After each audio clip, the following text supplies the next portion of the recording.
پھر اپنا ہاتھ میرے ہاتھ پر رکھ دیا. اس کی آنکھوں میں خوشی کی لہریں تھیں. وہ میری طرف جھکی اور میرے کان میں بولی, وقت آ گیا ہے, مارنو کو قتل کرنے کے لیے تیار رہو. ادھر شاہ تنبور مارنو سے کہہ رہا تھا, بول بول کر میرا حلق خشک ہو گیا ہے اور بھوک لگنے لگی ہے احمق, جلدی سے تربوز دو. پھر اس نے پہلو میں رکھ کے پیالے سے بروس کے چند گھونٹ گٹا گٹ پیے اور تربوزوں کی طرف للچائی ہوئی نظروں سے دیکھنے لگا, جن میں سے مارنو اچھا دانا چھانٹ رہا تھا. اسی ہفتے میں ایک سیاہ فام غلام شاہ تنبور کے پاس آیا اور سرگوشی میں کچھ بولا.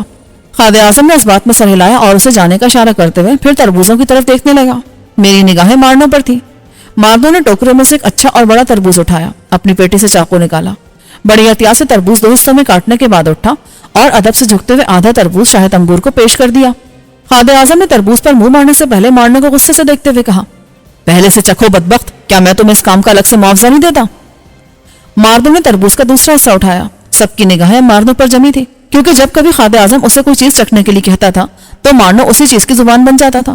مارنو نے تربوز کی ترجمانی کرتے ہوئے عجیب مزاحیہ لہجے میں کہنا شروع کیا, مجھے کھاؤ احمق بونے, مجھے کھاؤ, تاکہ خادم اعظم میرا دوسرا حصہ کھا سکے.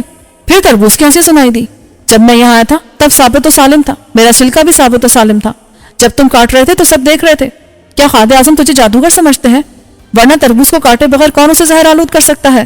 مجھے جلدی کھاؤ احمق بونے, جلدی کھاؤ. یہ کہہ کر مارنو جلدی جلدی تربوز کھانے لگا. سارے حاضرین اس کی باتوں اور کھانے کے انداز پر بے تحاشا ہنسنے لگے. خادم اعظم بھی قہقہے لگا رہا تھا. پھر وہ بھی تربوز کھانے لگا. میری پیشانی اور قالود ہو گئی. مارنو نے کہا تھا کہ خادم اعظم تربوز کھانے کے چند لمحوں بعد ڈھیر ہو جائے گا. سعدیہ میری طرف جھکی. کیا بات ہے سرفروش, تم اس طرح گھبرائے ہوئے کیوں لگ رہے ہو؟ تمہیں تو ابھی ایک اہم کام کرنا ہے. میں نے مسکراتے ہوئے اس بات میں سر ہلا دیا. خادم اعظم نے جلدی جلدی کچھ اور تربوز کھایا, پھر کھڑے ہو کر ہاتھ بلند کیا. میں تمہیں ایک اور خوشخبری بھی سنانا چاہتا ہوں. میں تمہارا حکمران یعنی شاہ تنبور بھی شادی کرنے والا ہے. مجھے میرے خوابوں کی شہزادی مل گئی ہے. یہ کہہ کر اس نے تالی بجائی اور غلاموں کو حکم دیا کہ خادم اعظم تنبور کی دلہن سامنے لائی جائے. آسوری قوم کے سرداروں کو اس ہستی کا دیدار کروایا جائے جو حاکم دورہ کے ساتھ اس کے تخت پر جلوہ افروز ہوا کرے گی. حاضرین خوشی سے تالیاں پیٹنے لگے. خادم اعظم نے مسکراتے ہوئے بروس کا پیالہ اٹھا لیا. حاضرین میں سے کسی کو بھی اس خوشخبری کی توقع نہ تھی. وہ حیرت زدہ تھے. صرف سعدیہ ہی بھرے دربار میں واحد ہستی تھی جس کی آنکھوں میں خوشی اور حیرت کے بجائے نفرت کی لہریں ہلکورے لے رہی تھی. اس نے مجھ سے سرگوشی میں کہا, تیار ہو جاؤ سرفروش, وہ لمحہ آ گیا. پھر اس نے سیاہ فام غلاموں کی طرف دیکھا جن کے درمیان خادم اعظم کی ہونے والی نازک اندام دلہن آ رہی تھی. اس کے سر پر جوڑا بندھا تھا اور سعدیہ کی طرح اس کا آدھا چہرہ بھی زیر نقاب تھا. صرف آنکھیں نقاب سے باہر تھیں جنہیں وہ جلدی جلدی جھپک رہی تھی. چلتے چلتے وہ لڑکھڑائی تو غلام نے اس کا ہاتھ تھام لیا. وہ ایک دم بولی, بابا کیا تم بھی یہاں موجود ہو؟ بابا مجھے ڈر لگ رہا ہے, تم کہاں ہو؟ اس کی آواز سن کر مجھے یوں لگا جیسے کوئی تیز دھار خنجر سیدھا میرے دل میں اتر گیا ہو. میرا رواں رواں کانپ اٹھا. پھر مارنو کے حلق سے دلدوز چیخ نکلی جس سے ماحول کا ذرہ ذرہ کام کیا. اچانک اس کے ہاتھ میں ایک تیز دھار خنجر چمک اٹھا اور پھر یوں لگا جیسے خیمے میں آسمانی بجلی گر گئی ہو. میں نے گھبرا کر آنکھیں بند کر لی. میرا دل یوں کانپ رہا تھا جیسے میں کوئی غیر معمولی جوان نہیں بلکہ بھیڑ کا کمزور و ناتواں سا بچہ ہوں اور میری گردن پر خنجر کی دھار رکھ دی گئی ہو. حالات نے کس قدر اچانک اور کتنی بھیانک کروٹ لی تھی میں سوچ بھی نہیں سکتا تھا کہ خادم اعظم نے مارنو کی معصوم بیٹی تانتی کو نہ صرف تلاش کر لیا ہے بلکہ اسے اپنی ملکہ بنانے کا فیصلہ بھی کر لیا ہے. مارنو کے ہاتھ میں لمحے بھر کو اس کا تیز دھار خنجر چمکا اور وہ پھر تڑپ کر لپکا. میں نے آنکھیں کھولی تو میرے سامنے ایک اور ناقابل یقین منظر تھا. مارنو کا خنجر سعدیہ کے دل میں اتر گیا تھا. سعدیہ کے حلق سے بڑی دلدوز چیخ نکلی تھی اور ماحول پر لرزہ سا طاری ہو گیا تھا. وہ منہ کے بل مسند سے قالین پر گری اور اس کی روح قفس انصری سے پرواز کر گئی. ابھی حاضرین اس صورتحال کو سمجھ بھی نہ پائے تھے کہ خادم اعظم بھی اپنی ہمشیرہ کے پہلو میں گر گیا. اس نے اپنے دونوں ہاتھوں سے اپنا حلق تھام لیا. وہ چند لمحے تڑپا اور ہمیشہ کے لیے ٹھنڈا ہو گیا. سب کی آنکھیں حیرت سے پھٹ گئی. وہ بے یقینی سے منہ پھاڑے دیکھ رہے تھے کہ یہ کیا ہو گیا. میں خود بھی حیرتوں میں ڈوب گیا تھا. پھر فوراً ہی مجھے ہوش آیا. اس سے پہلے کہ سیاہ فام غلام مارنو پر جھپٹتے میں نے اپنی مسندی اٹھا کے ان پہ دے ماری اور تلوار سونت کر مارنو کے آگے آ گیا. اتنے میں رستم نے بھی چوکی کے گدے کے نیچے چھپی ہوئی تلوار نکالی اور اسے لہراتے ہوئے گرجا, سنو اے آسوری لوگوں سنو, اب میں تمہارا حکمران ہوں. یہ اعلان سنتے خادم اعظم کے وفاداروں میں کھڑبونگ سی مچ گئی. انہوں نے چیختے چنگھاڑتے ہوئے اپنی نیاموں سے تلواریں نکال لی, لیکن رستم کے آدمی پہلے سے چوکس تھے. انہوں نے خادم اعظم کے آدمیوں کو کاٹ کر رکھ دیا. ان میں سے 2 رستم کے آدمیوں کو غچہ دے کر مارنو کی جانب لپکے تو میں نے آگے بڑھ کر ایک کو تحتیق اور دوسرے کو بری طرح زخمی کر دیا. خادم اعظم کے کچھ وفاداروں نے خیمے سے نکل کر ہنگامہ کرنا چاہا مگر رستم کے وفاداروں نے ان کا راستہ روک لیا. اتنے میں بابر اپنی گاڑی دھکیلتا ہوا ان کے قریب پہنچا اور گاڑی کے تختے کے نیچے چھپائی ہوئی تلوار نکال کر ان کی ٹانگوں پر وار کرنے لگا.